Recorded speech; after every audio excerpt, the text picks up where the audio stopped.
Congressman Matt Gaetz is now being investigated for potentially obstructing justice thanks to information obtained through cooperating witnesses. Joining me to talk about this is Farron Cousins, and I say it every week. Some people get so tired of it. You are the best progressive voice in this country. I really do mean that. Thank you. So give me your take on this. You have followed this. You're on a jihad. You really are on a jihad. So let's talk about what the latest development is, okay? Well, it's very interesting. Last week, it came out that they're trying to see if Matt Gaetz may have obstructed justice. And this is based on a telephone call that took place between Gaetz' ex-girlfriend and another witness. This was one of the people who had essentially been one of the girls that Joel Greenberg had been using. Mm-hmm.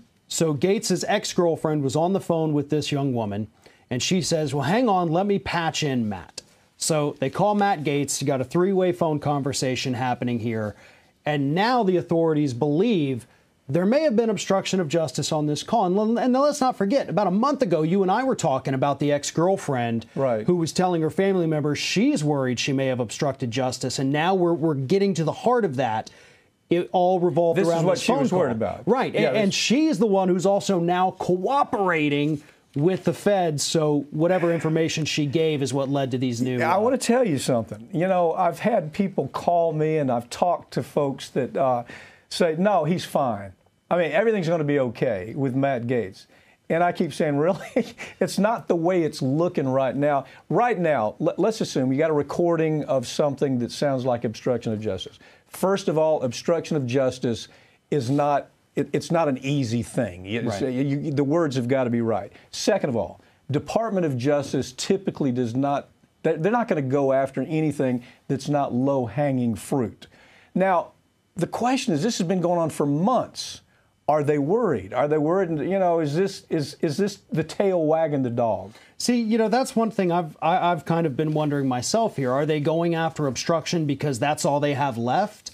Or are they looking at obstruction as maybe a way to work out a deal later and say, okay, we'll drop the obstruction if you do X, Y, or Z? So I think it really could be either way. This could show they got nothing else, so they're trying to get whatever they can on him, or they want to get a small thing so they can get him to cop to the bigger things. That's a mystery that's only going to be unfolded. And out there working also is the pay-to-play story. Yeah. Tell me about it. There's so many different parts of this. You also have, whether or not Matt Gaetz was involved in helping some of his good buddies in the medical marijuana industry as he was, lobbying to get legislation passed, taking money. There's so many pieces. I'm sorry, it's so hard to keep track of everything here.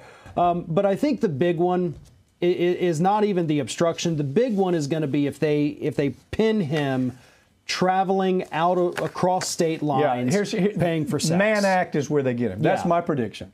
It's going to be the Mann Act. It's the Bahamas meeting.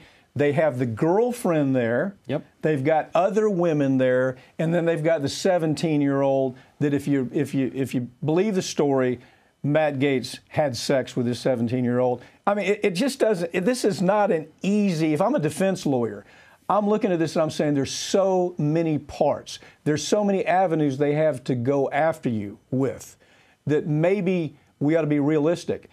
But I got to tell you something. As I've watched the Department of Justice for a career, if it's not low-hanging fruit, they're not going to do it, especially with a target like this. Well, and with Greenberg, his good buddy, last week, his plea deal was officially accepted. Yeah. So, he only has 6 counts instead of 33. 33 counts. So he must have had some very valuable information on high-level targets. And they did say, I think it was five men.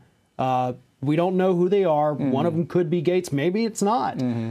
Mm-hmm. But Greenberg had lots of info. They've accepted the plea. He's obligated to work with them. Still hanging out there, the 17-year-old, who's now 19, maybe 20 at this point.